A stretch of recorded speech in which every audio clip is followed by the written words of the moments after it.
Vamos lá então, pessoal. Boa tarde vocês aí. Bom, beleza que estejam bem. E vamos então à nossa última aula da disciplina de História, que é a período regencial. Nós já vimos ter terminado, mas o assunto acabou se prolongando acima do que nós realmente deveríamos. Então vamos diretamente à aula. Então nós vamos ter então um dos outros grandes conflitos, que foi a Sabinada, na Bahia, entre 1837 a 1838.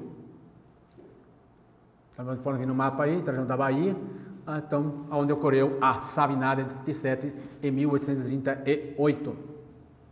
São as causas: oposição ao centralismo e renúncia de Feijó. Nesse momento, então, o padre Feijó renuncia, e a eleição de Araújo Lima. Nós vamos ter também dificuldades econômicas da província, principalmente levada ao que, nesse momento, o ciclo do açúcar já deixa de ser um grande negócio para o Brasil. Então nós estamos mudando o ciclo econômico para o Brasil. Nós estamos nesse período de troca. Nós estamos trocando o açúcar pelo café do Sudeste. Então nesse momento o Nordeste está economicamente não muito bem. Nós vamos ter nesse momento também o recrutamento forçado para lutar na guerra dos farrapos, lá no sul. Então o pessoal da Bahia acaba se incomodando com essas questões, ou seja, primeiro, oposição ao centralismo, Feijó, as províncias buscam uma maior liberdade. Depois, dificuldade econômica, que já vinha se alastrando aí durante anos. E por fim, então, esse recadastramento, esse recrutamento forçado para lutar nas guerras no sul. Então, há uma falta de proposta concreta, então eles não tinham um objetivo realmente separatista, eles apenas buscavam, então, um momento, uma república, vamos assim dizer, provisória, até a maioridade de Dom Pedro II. Não pretendiam romper também com a escravidão, pois a grande maioria quem fez a rebelião eram a elite escravocrata, então eles não tinham a intenção de fazer a libertação escravista. Como líder, Francisco Savinos Alves da Rocha. Por isso, Sabinada, vem do nome do líder que organizou a rebelião. Como característica, a adesão às camadas médias urbanas, principalmente oficiais militares, funcionários públicos, profissionais liberais, comerciantes e artesãos, uma pequena parcela aí da camada da população. Então, quer dizer, nessa rebelião, as camadas populares acabaram tendo pouca participação. Então, era uma intenção apenas dos revoltosos concluir uma república até então Dom Pedro chegar ao poder. Então, a instituição não estava dirigida a uma separação, não havia o intuito de uma separação, mas sim, basicamente, era uma insatisfação ao regime da regência. Então, no dia 7 de novembro de 1837, um grupo se revoltou com o líder Francisco Sabino. Esse grupo conquistou a simpatia de tropas do Forte São Pedro, o qual vão aderir aí, então, ao movimento. Outro também, uma força legalista foi enviada para debandar os amotinados, e essa mesma força acabou, então, engrossando ainda mais as fileiras, se juntando aí às fileiras dos revoltosos. Os revoltosos, então, vão conquistando vários quartéis nos arredores de Salvador, a grande maioria deles sem grande resistência. Em 16 de março de 38, nós estamos, então, ter uma ofensiva regencial com o bloqueio terrestre e marítimo da cidade de Salvador. E é claro, com o bloqueio da cidade, nós vamos ter então uma imigração maciça da cidade. Em pouco tempo, claro, vai acabar havendo escassez de alimentos, o que vai prejudicar a população. A cidade então de Salvador vai ser cercada e também retomada. Vai haver, claro, muita violência na repressão. Muitas casas revoltosas acabam sendo queimadas pelas forças do governo. Entre os revoltosos integrantes das forças do governo, ocorreram mais de 2.000 mortes. E mais de 3.000 mortos, 3.000 revoltosos acabaram sendo presos. E assim, em março de 38, termina mais uma rebelião aí do período regencial. Então, era uma guerra que estava voltada diretamente com as questões do próprio regime, que era a regência. Outra rebelião é a Balaiada, que ocorreu no Maranhão entre 1838 a 1841. As causas: a crise do algodão. Nós vamos ter nesse momento uma concorrência com o algodão dos Estados Unidos, então ele vem fazer uma forte concorrência ao algodão do Maranhão. Há uma divergência entre esses grupos locais e, é claro, a insatisfação política e social dos balaios. Eles assim chamados, por eles faziam balaios. E, é claro, devido também aos abusos das autoridades e o descaso dos governantes. E a grande maioria dessa revolta ocorreu por motivos que não tinham nada a ver com esses motivos que acabaram sendo agrupados em uma coisa só. Vamos entender essa questão aí. Estou dizendo que os principais líderes tinham seus próprios motivos para a balaiada. E aí então a região alaranjada é onde vem o vermelho, aí é onde ocorre então a chamada balaiada. É uma guerra bastante restrita. O Raimundo Gomes, que é um dos líderes, ataca a cadeia pública na vila para libertar seu irmão. Segundo ele estava preso lá de forma injusta. E nesse momento, quando eles conseguem soltar o irmão e outros prisioneiros, eles acabam conseguindo um grande número de armas e munição.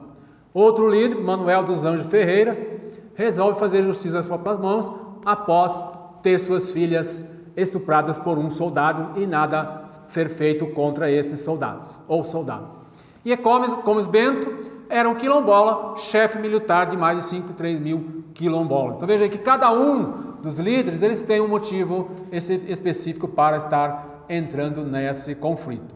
Raimundo Gomes, por ter seu irmão preso e injustiçado. Manuel dos Anjos, por ter suas filhas desonradas. E Comes Bento, por ser um líder quilombola. Ou seja, ele era líder de 3 mil escravos fugitivos, ou ex-escravizados fugitivos. Em 39, após o período de vitórias, ao qual foram capturando algumas vilas, como Caxias e Vargem Grande, os revoltosos resolveram então estabelecer uma junta provisória, ou seja, criar um movimento diferenciado. Então, até esse momento, eles não tinham realmente uma intenção de um movimento organizado. O movimento vai se enfraquecer a partir da morte de Manuel dos Anjos, ou chamado Balai, atingido dentro de um desses conflitos com o grupo regencial. Nesse momento, então, vai assumir a liderança o quilombola Cosme, ao qual então vai modificar o modo de guerra, retirando-se para o sertão. Em São Luís, liberais e conservadores disputam o poder, porém eles acabam se unindo contra os balaios. Então, nós sempre há essa luta entre liberais e conservadores. Nós podemos perceber, então, que nessas lutas, basicamente, o que não é uma briga por ideais, mas é uma luta apenas por poder. Então, o governo regencial envia para o Maranhão 8 mil homens chefiados por Luiz Alves de Lima e Silva, o futuro Duque de Caxias, que nós vamos ver, vai aparecer aí várias vezes nas outras guerras, até mesmo na Guerra dos Farrapos. Os rebeldes vão ser presos e executados sem direito à defesa. 11 mil vão ser mortos. Raimundo Gomes é expulso do Maranhão e Nego Cosme é preso e enforcado. E assim também termina mais uma rebelião no período regencial. A última, então, das grandes guerras do período regencial é a Revolução Farroupilha, talvez a revolução que mais tenha durado, de 1835 até 1845. E realmente eles conseguiram estabelecer um pequeno estado no momento, por certo período de tempo.